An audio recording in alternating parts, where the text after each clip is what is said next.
Charlie James from Focal Point Business Growth and Exit Advisory.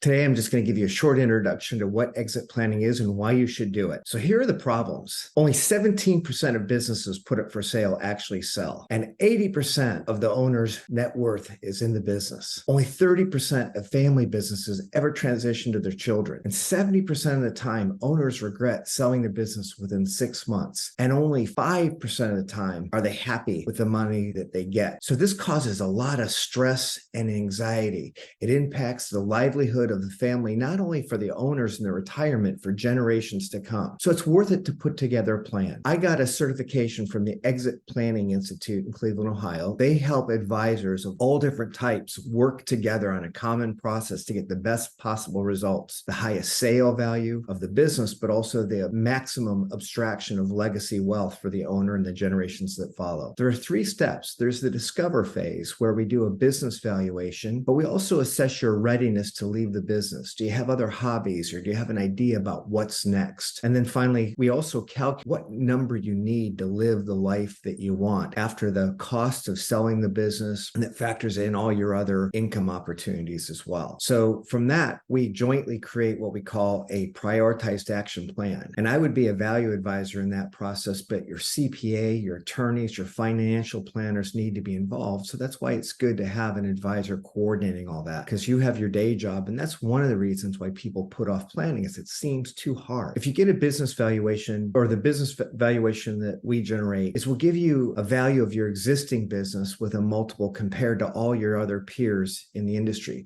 This data comes from literally tens of thousands of businesses. It's the same information that all brokers use to calculate a value of a business and all buyers reference when they're negotiating. But the report will also give you an idea about what your business is worth if you fix up the business and you mitigate some of the perceived risk, or you enhance the value to a potential buyer. So in this case, we show what the business increases in a multiple from 3 to 5.2 if you're in the top 20% of your peer group. The second phase of the exit cycle is the prepare phase, or what we call the de-risk phase. So once you have the number you need and an estimation of where you can fix your business up, we work in 90-day sprints. And this involves estate planning and buy-sell agreements and insurance and cleaning up your accounting and those things. And the team really breaks into 2 different segments. I usually lead the business improvement team down in your business, and we report and work with the advisors like your financial planner and your estate planner to forecast how much more your business is going to be worth, and to create tax avoidance vehicles and charitable giving foundations and all the things that you need to build the legacy business when you exit. This has to be done ahead of time, or you lose all the advantages. And then once we do that,